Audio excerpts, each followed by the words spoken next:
Hi, ഞാൻ സലീം ബാബു. ഇന്ന് നമ്മൾ ചർച്ച ചെയ്യാൻ പോകുന്ന വിഷയം എറണാകുളം ജില്ലയിലെ ചെറായി മുനമ്പം പ്രദേശത്തെ വഖഫ് ഭൂമി കയ്യേറ്റവുമായി ബന്ധപ്പെട്ട് നടക്കുന്ന വിഷയങ്ങളാണ്. കഴിഞ്ഞ ദിവസം അവിടെ താമസിക്കുന്ന ഈ കയ്യേറി താമസിക്കുന്നു എന്ന് പറയുന്ന, നിലവിൽ നികുതി അടക്കാൻ പറ്റാതെ ബുദ്ധിമുട്ടും പ്രയാസങ്ങളും അനുഭവിക്കുന്നു എന്ന് പറയുന്ന അവിടുത്തെ കുടിയേറ്റക്കാരെന്ന് പറയാവുന്ന ഈ വഖഫ് അവകാശവാദം ഉന്നയിച്ച ആ ഭൂമിയിൽ ഇപ്പോൾ താമസിച്ചു കൊണ്ടിരിക്കുന്ന ആളുകളുടെ ഒരു സമരം ഈ കഴിഞ്ഞ ദിവസം നമ്മുടെ എറണാകുളം ഹൈക്കോടതി ജംഗ്ഷനിൽ വെച്ച് നടക്കുകയുണ്ടായി. അപ്പോൾ അതിൽ നമ്മുടെ MP ഹൈബി ഈഡനൊക്കെ പങ്കെടുക്കുന്ന സാഹചര്യമുണ്ടായി.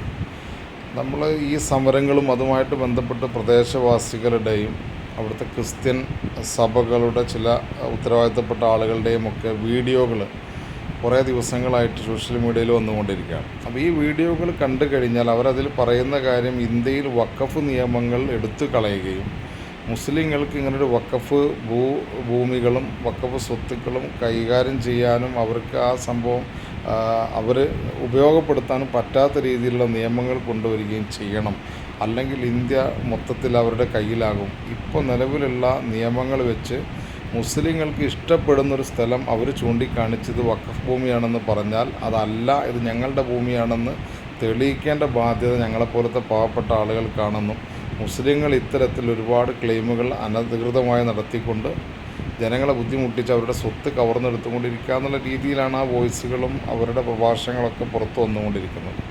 പ്രത്യേകിച്ച് കാസയെ പോലുള്ള സംഘടനകൾ, സംഘ് പരിവാർ സംഘടനകളൊക്കെയാണ് ഇത്തരം പ്രചാരണങ്ങൾക്ക് ചൂട്ടുപിടിച്ച് കൊടുത്ത് മുന്നിൽ നടക്കുന്നതെന്ന് നമുക്കെല്ലാവർക്കും അറിയാവുന്ന കാര്യമാണ്. അവിടെയും നമുക്ക് അത്തരത്തിലുള്ള പരാമർശങ്ങളും അവരുടെ സാമീപ്യവും ഒക്കെ നമുക്കവിടെ കാണാനും സാധിച്ചു. ഇപ്പോൾ നമ്മൾ ഈ സോഷ്യൽ മീഡിയ പരിശോധിക്കുമ്പോൾ മുസ്ലിങ്ങൾ മുഴുവനും കള്ളന്മാരും കൊള്ളക്കാരും ഇതര മതസ്ഥരുടെ ഭൂസ്വത്തുകൾ തട്ടിയെടുക്കുന്ന പൈശാചിക കൃത്യത്തിൽ ഏർപ്പെടുന്ന ആളുകളുമാണ് എന്നൊക്കെയാണ് ഇങ്ങനെ പറഞ്ഞുകൊണ്ടിരിക്കുന്നത്. അപ്പോൾ മുസ്ലിങ്ങളുടെ പക്ഷത്ത് നിന്നുകൊണ്ട് ഈ വിഷയം എന്താണെന്ന് ഔദ്യോഗികമായിട്ട് പറയേണ്ടത് വഖഫ് ബോർഡ് പ്രതിനിധികളാണ്. അപ്പോൾ അവർ കാലങ്ങളായിട്ട് ഈ വിഷയങ്ങൾ പറയുന്നുണ്ട്. 2019 മുതലാണ് ഈ കേസ് കാര്യങ്ങളൊക്കെ ആയിട്ട് ഇപ്പോൾ നിലവിൽ മുന്നോട്ട് പോയിക്കൊണ്ടിരിക്കുന്നത്. ഈ പ്രദേശവാസികളും ഈ ഭൂമിയുടെ നിലവിലെ ഉടമസ്ഥാവകാശം കൈകാര്യകർത്തൃത്വം നിലവിലുള്ള ഫറൂഖ് കോളേജും തമ്മിൽ പതിറ്റാണ്ടുകൾ നീണ്ട നിയമ പോരാട്ടങ്ങൾ നടന്നതാണ്. അപ്പോൾ ഇതിൻ്റെ ചരിത്ര വഴികളിലൂടെ നമ്മൾ സഞ്ചരിക്കുമ്പോൾ നമുക്ക് മനസ്സിലാകുന്ന ചില കാര്യങ്ങളുണ്ട്. അത് നമ്മൾ ചർച്ച ചെയ്യേണ്ടതാണ്, ചർച്ച ചെയ്യേണ്ട കാര്യമാണ്. കാരണം ഒരു വിഭാഗം പറയുന്നത് മാത്രമാണ് ഇന്ന് സമൂഹത്തിന് മുമ്പിൽ വരുന്നത്. അതുകൊണ്ട് തന്നെ മുസ്ലിങ്ങൾ വലിയ രീതിയിൽ തെറ്റിദ്ധരിക്കപ്പെടുന്നു എന്നുള്ളത് നമുക്കറിയാം. അപ്പോൾ ഇവിടെ നമുക്ക് പ്രദേശവാസികളുടെ ചില അവർ കാലങ്ങളായിട്ട് പതിറ്റാണ്ടുകളായിട്ട് അവിടെ ജീവിക്കുന്ന ആളുകളാണ്. അവരുടെ അപ്പന്മാരും അവരുടെ മുത്തച്ഛന്മാരൊക്കെ ജീവിച്ചിരുന്ന സ്ഥലമാണ്. അപ്പോൾ എന്താണ് ഇതിൻ്റെ അടിസ്ഥാന കാര്യങ്ങളും അടിസ്ഥാന പ്രശ്നങ്ങളും, എങ്ങനെയാണ് ഈ കയ്യേറ്റം എന്ന് പറയുന്ന, കുടിയേറ്റം എന്ന് പറയുന്ന ഈ അനധികൃതമായിട്ട് ഈ ഭൂമി കൈവശം വെച്ച ആളുകൾ എങ്ങനെയാണ് അവിടെ വന്നു പെട്ടത് എന്ന് തുടങ്ങിയിട്ടുള്ള കാര്യങ്ങൾ കൃത്യമായിട്ട് പരിശോധിക്കേണ്ടതുണ്ട്. ഇത് സർക്കാർ സംവിധാനങ്ങൾ കൃത്യമായിട്ട് നോക്കേണ്ടതിൻ്റെ നാൾവഴികൾ ഞാൻ മനസ്സിലാക്കിയ ചില കാര്യങ്ങളാണ് നമ്മളിവിടെ പറയാൻ പോകുന്നത്. നമുക്ക് ഇന്ത്യ സ്വതന്ത്രമാകുന്നതിൻ്റെ മുമ്പുള്ള ചരിത്രത്തിലേക്കൊന്നും നമുക്ക് പോകേണ്ടതില്ല. എങ്ങനെ പോയാലും 1948 ഇത് ഒരു മുസ്ലിം പ്രമാണിയായിട്ടുള്ള സിദ്ദീഖ് സേട്ട് എന്ന് പറയുന്ന അദ്ദേഹത്തിൻ്റെ കൈവശിരുന്ന ഭൂമിയാണ്. അദ്ദേഹത്തിൻ്റെ പിതാവ് അതിനു മുമ്പ് കൈവശം വെച്ചിരുന്ന ഭൂമിയാണ്. 48 അവരത് സ്വന്തമായിട്ട് പട്ടയം വാങ്ങുകയും രജിസ്റ്റർ ചെയ്യുകയൊക്കെ ചെയ്ത് അനുഭവിച്ചു വന്നിരുന്ന സ്വത്താണ്. അപ്പോൾ ഈ സ്വത്ത് അവരുടെ കയ്യിലിരിക്കുന്ന സമയത്ത് തന്നെ ഇതൊരു കടൽ തീരമാണല്ലോ. സ്വാഭാവികമായിട്ടും കടൽ തീരത്ത് മത്സ്യത്തൊഴിലാളികൾ വീട് വെച്ച് താമസിക്കുന്ന ഏരിയ ഉണ്ട്. ഈ സ്ഥലം, ഈ മത്സ്യത്തൊഴിലാളികൾ കുടിൽ കെട്ടി താമസിക്കുന്ന സ്ഥലം കഴിഞ്ഞതിന് ശേഷമാണ് സ്വാഭാവികമായിട്ടും ഇവർക്ക് അവകാശപ്പെട്ട സ്ഥലം വരുന്നത്. പക്ഷെ നമുക്കന്ന് കടൽ ഭിത്തിയോ കാര്യങ്ങളൊന്നുമില്ല. കടൽക്ഷോഭം ഉണ്ടാകുമ്പോൾ സ്വാഭാവികമായിട്ടും കുറേ കരഭാഗങ്ങൾ കടലെടുത്ത് പോകും. അതിനനുസരിച്ച് ഈ മത്സ്യത്തൊഴിലാളികൾ അവരെന്ത് ചെയ്യും, അടുത്ത സ്ഥലങ്ങളിലേക്ക് സൗകര്യപൂർവ്വം അവർ മാറിക്കൊണ്ടിരുന്നു. അപ്പോൾ രേഖാമൂലം സിദ്ദീഖ് സേട്ടിൻ്റെ കൈവശം ഇരുന്ന ഈ ഭൂമി ഫറൂഖ് കോളേജിന് കൈമാറുന്നു. ഫറൂഖ് കോളേജിന് വഖഫായിട്ട് കൃത്യമായിട്ട് നമ്മളിപ്പോൾ നിങ്ങൾ ഈ പബ്ലിക് ഡൊമൈനിലൊക്കെ അതിൻ്റെ ഡീറ്റെയിൽസ് നോക്കിയാൽ കൃത്യമായിട്ട് വിവരങ്ങളുണ്ട്. ഞാനത് പറഞ്ഞ് സമയം കളയുന്നില്ല. കൃത്യമായിട്ട് ആ വിവരങ്ങൾ കിട്ടും. വഖഫ് എന്ന് മെൻഷൻ ചെയ്തുകൊണ്ട് തന്നെയാണ് ആ ഭൂമി ഫറൂഖ് കോളേജിന് നൽകുന്നത്. ഫറൂഖ് കോളേജിന് കൈകൃത്താവകാശം, അതായത് അത് കൈകാര്യം ചെയ്യാനുള്ള അവകാശം നൽകിക്കൊണ്ട് സ്വാഭാവികമാണ്. ഒരു വഖഫ് ചെയ്യുന്നൊരു ഭൂമി, ഇപ്പോൾ നമ്മുടെ മഹല്ലിലുള്ള ഒരു വിശ്വാസി എൻ്റെ കയ്യിലുള്ള 10 സെൻറ്റ് സ്ഥലം അല്ലെങ്കിൽ 1 ഏക്കർ സ്ഥലം അല്ലെങ്കിൽ ഇതുപോലെ 400 ഏക്കർ സ്ഥലം എത്രയാണോ നമ്മുടെ കയ്യിലുള്ളത് അത് ഞാൻ മതപരമായിട്ടുള്ള ഇസ്ലാം മതവിശ്വാസ പ്രകാരം അള്ളാഹുവിൻ്റെ മാർഗത്തിൽ മതവിശ്വാസികൾക്കുള്ള വിദ്യാഭ്യാസം അല്ലെങ്കിൽ പൊതുജനങ്ങൾക്കുള്ള വിദ്യാഭ്യാസ സൗകര്യങ്ങൾ, മറ്റു ജീവകാരുണ്യ പ്രവർത്തനങ്ങൾ, ഇതൊക്കെ ലക്ഷ്യം വെച്ചുകൊണ്ട് മതപഠനമാകട്ടെ പൊതുപ്രവർത്തനമാകട്ടെ പൊതുജനങ്ങൾക്ക് ജാതിമത ഭേദമന്യേ നൽകുന്ന ആശുപത്രികളോ മറ്റു ശുശ്രൂഷാ രംഗത്തുള്ള പ്രവർത്തനങ്ങളോ എന്തുമാട്ടെ നന്മ നിറഞ്ഞ പ്രവർത്തനങ്ങൾ, ആ പ്രവർത്തനങ്ങൾക്ക് വേണ്ടി നമ്മൾ മനസ്സിൽ അങ്ങനെ നീയത്ത് എന്ന് പറഞ്ഞാൽ നമ്മൾ ഉദ്ദേശം വെച്ചുകൊണ്ട് അത് വഖഫ് ചെയ്യാണ്. ദൈവനാമത്തിനാണ് വഖഫ് ചെയ്യുന്നത്. അങ്ങനെ വഖഫ് ചെയ്ത ഭൂമിയിൽ നടക്കുന്ന നന്മയുള്ള പ്രവർത്തനങ്ങൾക്ക് ഞാൻ മരണപ്പെട്ടു പോയാലും എനിക്കതിൻ്റെ ഒരു നന്മ ലഭിച്ചുകൊണ്ടിരിക്കും എന്നുള്ള വിശ്വാസമാണ് അടിസ്ഥാനപരമായിട്ട് ഇങ്ങനെ ഭൂമി വഖഫ് ചെയ്യുന്നതുകൊണ്ട് ഉള്ളത്. അപ്പോൾ സിദ്ദീഖ് സേട്ട് ഈ ഭൂമി 1950 നവംബർ മാസം ഫറൂഖ് കോളേജിന് വഖഫ് ചെയ്യുന്നു. ഈ വഖഫ് ചെയ്തതിന് ശേഷം ഈ കടൽക്ഷോഭം ഉണ്ടാകുന്ന സമയത്ത് സ്വാഭാവികമായിട്ടും കരയിലേക്ക് ഒരുപാട് ദൂരം കയറി വരുന്നു. ഈ മത്സ്യത്തൊഴിലാളികളായ ആളുകൾ സ്വാഭാവികമായിട്ടും അവരവിടെ ജീവിക്കുന്ന ആളുകളാണ്, അവരവിടെയാണ് ഉപജീവന മാർഗം കണ്ടെത്തുന്നത്. അവർ സ്വാഭാവികമായിട്ടും സുരക്ഷിതമായ സ്ഥലങ്ങളിലേക്ക് അവർ മാറും. അപ്പോൾ ഇത്രയും 404.76 ഏക്കർ സ്ഥലം വിശാലമായിട്ട് കിടക്കുന്നു. ചില ഭാഗങ്ങളിൽ വെള്ളക്കെട്ടുണ്ട്, കായലിൻ്റെ ഭാഗങ്ങളുണ്ട്, ചില ഭാഗം കടൽ എടുത്തിട്ടുണ്ട്. അപ്പോൾ ഇങ്ങനെയൊക്കെയുള്ള ആയിക്കിടക്കുന്ന ആ ഭാഗത്ത് അവർ സുരക്ഷിതമായൊരു സ്ഥലത്തേക്ക് കയറിയിരിക്കുക എന്നുള്ളത് സ്വാഭാവികമായിട്ടുള്ളൊരു പ്രതിഭാസമാണ്. മനുഷ്യരാണ് അവിടെ. അക്കാലത്ത് നമുക്കറിയാം അതിരുകളോ വരമ്പുകളോ ഒന്നും ഇല്ലാതെ കിടക്കുന്ന ഭൂമി സ്വാഭാവികമായിട്ടും അവരങ്ങനെ കയറിയിരുന്നു. ഞാൻ മനസ്സിലാക്കുന്നത് 1950 ഈ ഭൂമിയുടെ അവകാശം വഖഫായി ഈ ഭൂമിയുടെ കർത്തൃത്വം ലഭിച്ച ഫറൂഖ് കോളേജ് അധികൃതർ ഈ സ്ഥലം സന്ദർശിച്ചുകൊണ്ട് അവിടെ നിർമ്മാണ പ്രവർത്തനങ്ങൾക്ക് വേണ്ടി വരികയും ഈ വെള്ളം കയറി വരാതിരിക്കാൻ വേണ്ടി ഒരു ബണ്ട് പോലെ കെട്ടിയുണ്ടാക്കുന്നതുമായിട്ടുള്ള പ്രവർത്തനമായിട്ട് വന്ന സമയത്ത് ഈ അവിടെ പ്രദേശവാസികളായി താമസിക്കുന്ന ആളുകൾ കൃത്യമായിട്ട് അവരെ എതിർക്കുകയും അവരുമായിട്ട് സംഘർഷത്തിലേർപ്പെടുകയും അത് മുഖാന്തരം പോലീസ് അന്ന് കേസെടുക്കുകയും അതിൽ അക്രമകാരികളായിട്ടുള്ള തദ്ദേശവാസികൾക്കെതിരെ കേസെടുത്ത് കോടതി അവരെ ജയിലിലയക്കുകയും ചെയ്തിട്ടുള്ളതാണ്. അപ്പോൾ നിലവിൽ ഭൂമിയുടെ യഥാർത്ഥ അവകാശികളായ ആളുകൾക്ക് ആ ഭൂമിയിൽ വരാൻ പറ്റാത്ത രീതിയിലുള്ള അല്ലെങ്കിൽ അവിടെ ഒരു നിർമ്മാണ പ്രവർത്തനങ്ങൾ നടത്താൻ പറ്റാത്ത രീതിയിലുള്ള അവസ്ഥ ഉണ്ടായിരുന്നു എന്നുള്ളതാണ് സത്യം. പിന്നീട് കേസും കാര്യങ്ങളൊക്കെ ആയിട്ട് വ്യവഹാരങ്ങൾ മുന്നോട്ട് പോകുന്നു, കോടതികളിൽ കേസ് വരുന്നു. ഈ കേസിൽ വഖഫ് ചെയ്തിട്ടുള്ള ഫറൂഖ് കോളേജിൻ്റെ ഒരു അധികാരത്തിലാണ് ഭൂമി എന്നുള്ള നിലയിൽ തന്നെ കോടതിയിൽ നിന്ന് തീരുമാനങ്ങൾ വരുന്നു. പക്ഷേ നമ്മൾ ചിന്തിക്കേണ്ട ഒരു കാര്യമുണ്ട്. അതിനിടയിൽ ഫറൂഖ് കോളേജിൽ നിന്ന് ഉള്ള ഒരു പ്രതിനിധി സംഘം പ്രദേശത്ത് സന്ദർശിക്കുകയും അവർ അവിടെ നിലവിൽ താമസിച്ചു കൊണ്ടിരിക്കുന്ന ആളുകൾക്ക് അവരോട് സംസാരിക്കുന്നുണ്ട്. അവർ നിങ്ങൾക്ക് വേണ്ട സൗകര്യങ്ങൾ ഞങ്ങൾ ചെയ്തു തരാം, ഇത്രയും ഭൂമി ഞങ്ങളുടെ ഭൂമിയാണ്, ഇവിടെ ഞങ്ങൾക്ക് നിർമ്മാണ പ്രവർത്തനങ്ങളും കാര്യങ്ങളും നടത്തേണ്ടതുണ്ട്, അപ്പോൾ നിങ്ങൾ ഇങ്ങനെ തടസ്സം നിൽക്കുന്നത് ശരിയല്ല, നിങ്ങൾക്കിവിടെ ജീവിക്കാനുള്ള റൈറ്റ്സ് ഉണ്ട്, അവകാശമുണ്ട്, നിങ്ങളോട് ഞങ്ങൾക്ക് നല്ല മമതയുമുണ്ട്, അത് കാരണം ഞങ്ങൾ നിങ്ങൾക്ക് എന്ത് ചെയ്യാം, കുടികിടപ്പ് അവകാശം എന്നുള്ള രീതിയിൽ നിങ്ങൾ താമസിക്കുന്ന സ്ഥലങ്ങൾ നിങ്ങളുടെ പേരിലേക്ക് ഞങ്ങൾ രജിസ്റ്റർ ചെയ്ത് തരാം എന്ന് പറയുകയും അവർക്ക് ഈ കുടിയാന്മാരാണ് അവരവിടെ കുടികിടപ്പ് അവകാശം അവർക്ക് രേഖാമൂലം നൽകുകയും ചെയ്യുന്നുണ്ട്. അങ്ങനെ എൻ്റെ അറിവിൽ ഞാൻ മനസ്സിലാക്കിയത് 14 കുടുംബങ്ങളാണ് അന്ന് അവിടെ ഉണ്ടായിരുന്നതെന്നുള്ള. ഈ വിവാദമായ സ്ഥലത്ത് വെറും 14 കുടുംബങ്ങൾ ഉണ്ടായിരുന്നു. ആ 14 കുടുംബങ്ങളാണ് അന്ന് അങ്ങനെ കുടിയാൻ സർട്ടിഫിക്കറ്റ് അവർക്ക് ലഭ്യമായിട്ടുള്ളത്. അപ്പോൾ വളരെ ഗുണകരമായിട്ടുള്ള ഒരു നീക്കം നടത്തിയിട്ടുണ്ട് അന്ന് ഫറൂഖ് കോളേജ് അധികൃതരെന്നാണ് പബ്ലിക് ഡൊമൈനിൽ കിട്ടുന്ന വിവരങ്ങൾ വെച്ചിട്ട് നമുക്ക് മനസ്സിലാകുന്നു. ഒന്ന്. രണ്ടാമത്തെ ഒരു കാര്യം എന്ന് പറഞ്ഞാൽ പിന്നീട് 62 ആയപ്പോഴേക്കും അവിടെ വീണ്ടും പ്രശ്നങ്ങളുണ്ടാകുന്നു. ഇവരവിടുന്ന് ആദായം എടുക്കാൻ വേണ്ടി വരുന്നു. ഫറൂഖ് കോളേജ് അധികൃതർ ആദായം എടുക്കാൻ വരുന്നു, അതിനെ ഇവർ തടയുന്നു, പ്രശ്നങ്ങളുണ്ടാകുന്നു. ഇങ്ങനെ നിൽക്കുമ്പോൾ 67 വീണ്ടും കോടതി വിധി വരുന്നു. ഈ ഭൂമി വഖഫ് ഭൂമിയാണ്, ഇത് ഫറൂഖ് കോളേജിന് അവകാശപ്പെട്ടതാണെന്ന് പറഞ്ഞ് വിധി വരുന്നു. ഇത്തരത്തിലുള്ള വ്യവഹാരങ്ങൾ നടന്നുകൊണ്ടിരിക്കെ തന്നെ നമ്മൾ മനസ്സിലാക്കേണ്ട ഒരു കാര്യമുണ്ട്. ഇവിടെ ഇങ്ങനെ കോടതിയിൽ നിന്ന് അനുകൂലമായിട്ടുള്ള വിധി ലഭിച്ചാൽ പോലും ഫറൂഖ് കോളേജ് അധികൃതർക്ക് ഈ ഭൂമിയിലേക്ക് വരാനോ ഇവിടുന്ന് ആദായം എടുക്കാനോ അത് സംരക്ഷിക്കുന്നതുമായി ബന്ധപ്പെട്ട കാര്യങ്ങൾ നടത്താനോ സാധിക്കുന്നില്ല എന്നുള്ളതാണ്.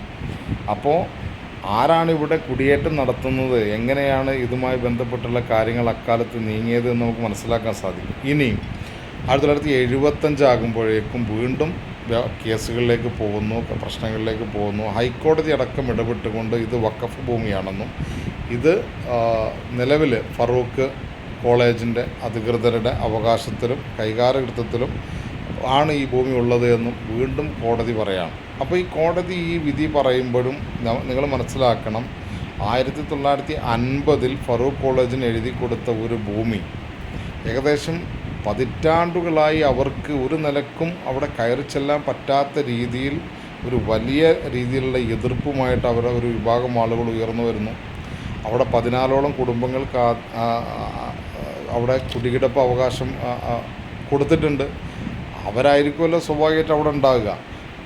പിന്നീട് നമ്മൾ കാണുന്ന എന്താണ്, ഇപ്പോൾ ഈ കേസ് നടത്തിയിരുന്ന അഡ്വക്കേറ്റ്, അതായത് ഇവിടുത്തെ കുടിയാൻ സംഘം ഉണ്ടാക്കിയിട്ട് ഇവർ പിന്നീട് അവിടേക്ക് കൂടുതൽ ആളുകൾ അവർ വിളിച്ചുകൊണ്ട് വരുന്നു. ഈ ഒഴിഞ്ഞെടുക്കുന്ന സ്ഥലങ്ങളിലൊക്കെ ആളുകൾ വന്ന് കുടിൽ കെട്ടി താമസിക്കുന്ന സാഹചര്യം ഉണ്ടാകുന്നു. ഇതൊക്കെ വളരെ ആസൂത്രിതമായിട്ട് നടന്നതാണെന്നാണ് നമുക്ക് മനസ്സിലാകുന്നത്. അവിടെ സ്ഥിരതാമസമില്ലാത്ത ഉണ്ടായിരുന്ന 14 കുടുംബങ്ങൾക്ക് പുറമെ 1975 ആകുമ്പോഴേക്കും അവിടെ അംഗസംഖ്യകൾ കൂടുകയാണ്. ആളുകൾ 10 സെൻറ്റും 20 സെൻറ്റും 50 സെൻറ്റും ഇഷ്ടമുള്ളതുപോലെ, ആരും ചോദിക്കാനും പറയാനില്ല, ഒഴിഞ്ഞു കിടക്കുന്ന ഭൂമി അവിടേക്ക് ഇതിൻ്റെ ഉടമസ്ഥരായിട്ടുള്ള ഫറൂഖ് കോളേജ് അധികൃതർക്ക് വന്ന് കയറാനോ അനുഭവങ്ങൾ എടുക്കാനോ അവിടെ സംരക്ഷണ ഭിത്തികൾ കെട്ടാനോ മറ്റ് സംവിധാനങ്ങൾ ഉണ്ടാക്കാനോ കഴിയാത്ത വിധം കൈയടക്കി വെക്കുകയും തന്താങ്ങൾക്ക് ഇഷ്ടമുള്ള ആളുകളെ ആ ഭൂമിയിലേക്ക് വലിച്ചു കൊണ്ടുവന്ന് അവിടെ താമസിപ്പിക്കുകയും ചെയ്യുന്ന സാഹചര്യമാണ് ഉണ്ടായത് എന്നാണ് നമുക്ക് പബ്ലിക് ഡൊമൈനിൽ നിന്ന് കിട്ടുന്ന വിവരങ്ങളുമായിട്ട് ബന്ധപ്പെട്ട് മനസ്സിലാക്കുന്നത്. എന്തായാലും 1987 ശേഷമാണല്ലോ ഫറൂഖ് കോളേജ് അധികൃതർ രജിസ്റ്റർ ചെയ്തു തന്നു എന്നുള്ളത് ആര് പറയുന്നത്? ഇപ്പോൾ നിലവിൽ അവിടെ ജീവിക്കുന്ന ആളുകൾ പറയുന്നത് ശരിയാണ്. 30 വർഷത്തിലധികമായിട്ട് അവിടെ രേഖാമൂലം ജീവിക്കുന്ന ആളുകളുണ്ട്. ഇനി ഈ രേഖകൾ ശരിയാണെങ്കിൽ അവിടെ താമസിക്കുന്ന ആളുകൾ മാത്രമല്ല കുറ്റക്കാർ. അവിടെ കുറ്റക്കാർ ഈ ഫറൂഖ് കോളേജ് അധികൃതർ കൂടിയാണ്.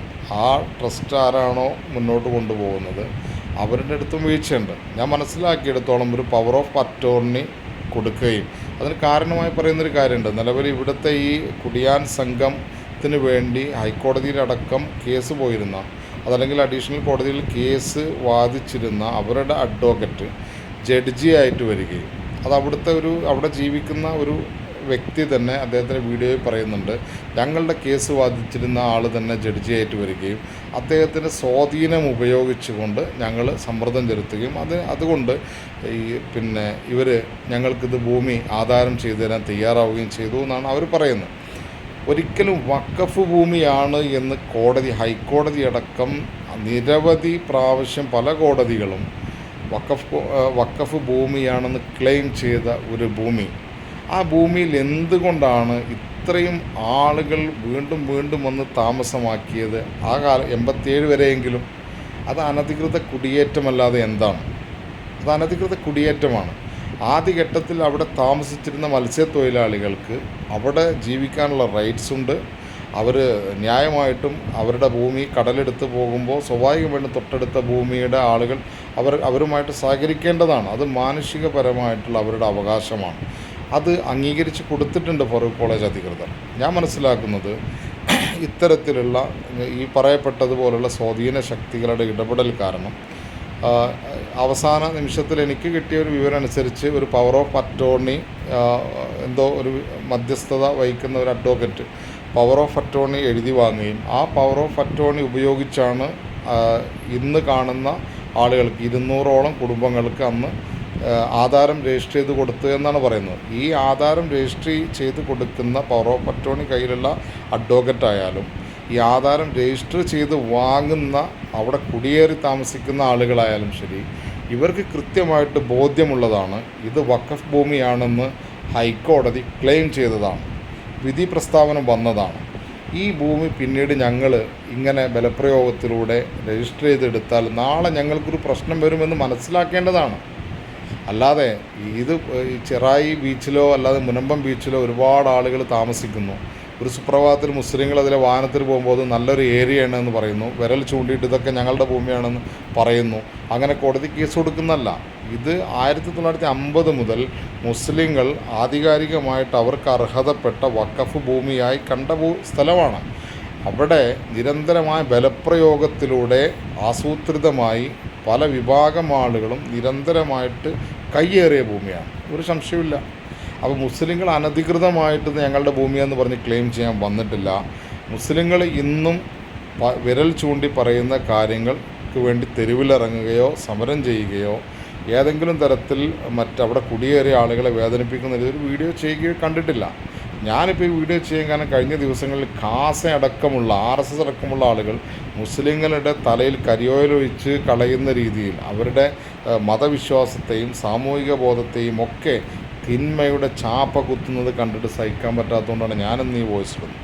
അതുകൊണ്ട് 100% അത് വഖഫ് ഭൂമിയാണ് എന്നുള്ള കാര്യത്തിൽ യാതൊരു സംശയമില്ല. ഇനി എൻ്റെ ഈ വിഷയത്തിലുള്ള നിലപാട് ഇപ്പോഴത്തെ ഒരു സാമൂഹിക സാഹചര്യത്തിൽ അവിടെ താമസിക്കുന്ന ആളുകൾക്ക് ന്യായമായി അവിടെ ജീവിക്കാനുള്ളൊരു സൗകര്യം ഏതെങ്കിലും ഒരു ഭാഗത്ത് ചെയ്തു കൊടുക്കുകയും ഒരു സെറ്റിൽമെൻറ്റ് ചെയ്യുകയും ഇത്രയും പതിറ്റാണ്ടുകളായി ഏകദേശം 1950 മുതൽ 75-76 വർഷമായി ഇത്രയും വർഷത്തിനിടയ്ക്ക് നീതി ലഭ്യമാകാത്ത ഈ വഖഫ് ബോർഡിന് അവരുടേതായിട്ടുള്ള ഈ ഭൂമിയിൽ അവകാശം വെച്ച് കൊടുക്കുകയും ചെയ്യണമെന്നാണ് എനിക്ക് പറയാനുള്ളത്. ഇനി എത്ര ഭൂമിയാണ് കടൽ കയറാതെ മാറിയിരിക്കുന്ന ഭൂമി അത് അളന്ന് തിട്ടപ്പെടുത്തി അത് എത്ര ഭൂമിയുണ്ടോ അതിൽ നിന്ന് നിലവിൽ അവിടെ ജീവിക്കുന്ന ഈ പണം കൊടുത്തു വാങ്ങിയെന്ന് പറയുന്നു, അതല്ലെങ്കിൽ ആ സമയത്ത് കുടിയേറിയ ആ ഒരു സമയത്ത് രേഖാമൂലം ജീവിക്കാൻ വേണ്ടി മാത്രം വന്ന അവിടെ പള്ളി ഉണ്ടാക്കാനും അതുപോലെ തന്നെ മറ്റു ടൂറിസ്റ്റ് സംവിധാനങ്ങൾ ഉണ്ടാക്കാനും സിനിമാ ടാക്കീസ് ഉണ്ടാക്കാനും വേണ്ടി വന്ന ആളുകളുടെ കാര്യമല്ല പറയുന്നത്. അവിടെ കാലങ്ങളായിട്ട് ജീവിച്ചു വരുന്ന ആളുകൾക്ക് ജീവിക്കാൻ മറ്റു മേഖലയിലേക്ക് കുടിയിറക്കി വിടാതെ അവർക്കൊരു സെറ്റിൽമെൻറ്റ് ഗവൺമെൻറ്റും വഖഫ് ബോർഡും എല്ലാം ഇരുന്നു കൊണ്ട് അവരെ പുറന്തള്ളാത്ത രീതിയിലൊരു സെറ്റിൽമെൻറ്റ് അവർക്ക് ചെയ്തു കൊടുത്തുകൊണ്ട് അവരോട് നീതി കാണിക്കുക. വഖഫ് ബോർഡിനോടും ഈ ഫറൂഖ് കോളേജ് അടക്കമുള്ള സംവിധാനങ്ങളോടും എല്ലാം നീതി കാണിച്ചുകൊണ്ടുള്ളൊരു തീരുമാനത്തിലേക്ക് വരികയും ഖാസയും RSSും അടക്കമുള്ള ആളുകൾ നിരന്തരമായിട്ട് പ്രചരിപ്പിക്കുന്ന മുസ്ലിം വിരുദ്ധതയെ കൃത്യമായിട്ട് പ്രതിരോധിക്കാനുള്ളൊരു സംവിധാനം ഗവൺമെൻറ് അടക്കമുള്ള സംവിധാനം കൊണ്ടുവരികയും വേണം. അതല്ലെങ്കിൽ ഈ ഒരൊറ്റ പ്രശ്നം മതി കേരളത്തിൽ വർഗീയ ലഹള ഉണ്ടാക്കാൻ. മുസ്ലിങ്ങൾ ഈ വിഷയത്തിൽ വളരെ സമന്വയപരമായ മാതൃകാപരമായ രീതിയിലാണ് ഇടപെടുന്നത് എന്നുള്ളത് നമുക്കെല്ലാം വലിയ സന്തോഷം ഉണ്ടാക്കുന്ന കാര്യമാണ്. അപ്പോൾ ഖാസയടക്കമുള്ള ആളുകൾ ശ്രമിക്കുന്നത് ഇവിടെ മുസ്ലിങ്ങളെയും ക്രിസ്ത്യാനികളെയും പരസ്പരം തമ്മിലടിപ്പിക്കാം എന്നുള്ളതാണ്. അപ്പോൾ ഇവിടെ തമ്മിലടിക്കുന്ന വിഷയമൊന്നുമില്ല. അവിടെ ഞാൻ ഇത്രയെങ്കിലും കാര്യങ്ങൾ വസ്തുതകൾ പറയാനുള്ളൊരു കാരണം എന്ന് പറഞ്ഞാൽ മുസ്ലിങ്ങൾ കള്ളന്മാരാണെന്നുള്ളൊരു പൊതു പ്രചാരണം നടന്നുകൊണ്ടിരിക്കുന്നു. മുസ്ലിങ്ങൾ ഏത് ഭൂമി വന്ന് ചൂണ്ടിക്കാണിച്ചാലും ആ ഭൂമി അവർക്ക് ക്ലെയിം ചെയ്യാൻ പറ്റും. അതുകൊണ്ട് വഖഫ് നിയമങ്ങൾ ഭേദഗതി ചെയ്തുകൊണ്ട് വഖഫ് ഭൂമി എന്നുള്ള സംവിധാനം ഒഴിവാക്കണമെന്ന് പ്രചരിപ്പിച്ചുകൊണ്ടിരിക്കുന്നത്. നാളെ ഇന്നത്തെ സംഘ് പരിവാർ സർക്കാരാണെന്ന് കേന്ദ്രം ഭരിക്കുന്നതെന്നുള്ള ഒരു സംശയമില്ലല്ലോ. സഖ്യ സർക്കാരാണിപ്പോൾ. എന്നാലും നിലപാടുകളൊക്കെ ആ രീതിയിലാണ് പോകുന്നത്. ഞാൻ പറയട്ടെ, നിങ്ങൾ മണിപ്പൂരിൻ്റെ വിഷയവും കാര്യങ്ങളൊക്കെ കോംപ്രമൈസ് ചെയ്താലും നാളെ ഇന്ന് മുസ്ലിങ്ങളുടെ വഖഫ് ബോർഡാണെങ്കിൽ നാളെ നിങ്ങളുടെ ക്രിസ്ത്യാനികളുടെ ഭൂമികൾ നിങ്ങളുടെ പള്ളിയുടെ ആസ്തികൾ എല്ലാം ഇതുപോലെ പരിശോധനക്കും നിങ്ങളുടെ വിഷയങ്ങളിലുള്ള ഭേദഗതികളൊക്കെ വരും. അത് വരുമ്പോഴും നിങ്ങൾ ഇതേ നിലപാടെടുക്കുമോ? ഞാനെല്ലാ ക്രിസ്ത്യാനികളല്ല പറയുന്നത്, ഖാസയോടാണ് ചോദ്യം. ഖാസയോടാണ്. ക്രിസ്ത്യാനി സഹോദരങ്ങളോട് ക്രിസ്ത്യാനികളോട് ഒരിക്കലും നമുക്കൊരു വിരോധമില്ല. ക്രിസ്ത്യാനികളാണ് ഇതിൻ്റെ പിന്നിലെന്നോ ഹിന്ദുക്കളാണ് ഇതിൻ്റെ പിന്നിലെന്നോ നമ്മൾ പറയുന്നില്ല. RSSൻ്റെ സംഘ് പരിവാറിൻ്റെ ഖാസ എന്ന് പറയുന്ന ക്രിസംഗികളുടെ അജണ്ടകളാണ്. അവരെ നമ്മൾ ക്രിസ്ത്യാനികളെന്ന് വിളിക്കാൻ കഴിയില്ല. അതുപോലെ തന്നെ RSSനെ അതല്ലെങ്കിൽ സംഘ് പരിവാർ ശക്തികളെ ഹിന്ദുക്കളെന്നും അഭിസംബോധന ചെയ്യാൻ കഴിയില്ല. ഇത് ഈ രണ്ട് സാമുദായികമായ ചിഹ്നങ്ങൾക്ക് പുറത്താണ് ഇവരുള്ളത് എന്നുള്ളതുകൊണ്ട് തെറ്റിദ്ധരിക്കരുത് എന്നുള്ളത് കൊണ്ടാണ് ഞാനിത് എടുത്തു പറയുന്നത്. അതുകൊണ്ട് ഖാസയുടെ ഈ പ്രചാരണങ്ങളും കോലാഹലങ്ങൾക്കും ചെവി കൊടുക്കാൻ ക്രിസ്ത്യൻ സമൂഹം തയ്യാറാവരുത് എന്നും അതുപോലെ തന്നെ അവിടെയുള്ള ഹിന്ദു സഹോദരന്മാർ ജീവിക്കുന്നുണ്ട്, അവർക്ക് വേണ്ട സെറ്റിൽമെൻറ്റ് എന്താണോ അവർക്ക് ബുദ്ധിമുട്ടുണ്ടാക്കാത്ത രീതിയിലുള്ള സെറ്റിൽമെൻറ്റ് അത് ഗവൺമെൻറ് മുൻകൈ എടുത്തുകൊണ്ട് വഖഫ് ബോർഡിനെ കൂടി ഇരുത്തിക്കൊണ്ട് ആർക്കും ബുദ്ധിമുട്ടില്ലാത്ത രീതിയിൽ ആ കാര്യങ്ങൾ അവർക്കും കൂടി ഉപകാരപ്പെടുന്ന രീതിയിൽ കാര്യങ്ങൾ നടത്തുകയും പതിറ്റാണ്ടുകളായി നീതി ലഭ്യമാകാത്ത വഖഫ് ഭൂമി കയ്യേറിയിട്ടുണ്ട്. അത് ഇന്ന് വരെ പോയിട്ട് ഒരു അനുഭവം പോലും എടുക്കാൻ പറ്റാത്ത ഈ മുസ്ലിം സമുദായത്തിൽപ്പെട്ടിട്ടുള്ള ഫറൂഖ് കോളേജ് അടക്കമുള്ള സംവിധാനങ്ങൾ, ആ സംവിധാനങ്ങൾക്ക് കൂടി നീതി കിട്ടുന്ന രീതിയിൽ ഇത് ചെയ്യണമെന്നും സാമൂഹികമായി സ്പർദ്ധയുണ്ടാക്കുന്ന സാഹചര്യങ്ങളിൽ നിന്ന് പ്രത്യേകിച്ച് പള്ളി വികാരി അച്ഛന്മാർ കുറേ ആളുകളുടെ കുറേ വോയിസ് ക്ലിപ്പുകളൊക്കെ കേട്ട് വളരെ സങ്കടം തോന്നി. അവരൊക്കെ അതിൽ നിന്ന് പിന്മാറണം എന്നുകൂടിയാണ് ഈ വിഷയത്തിൽ വിനീതമായിട്ട് പറയാനുള്ളത്. ജയ് ഹിന്ദ്.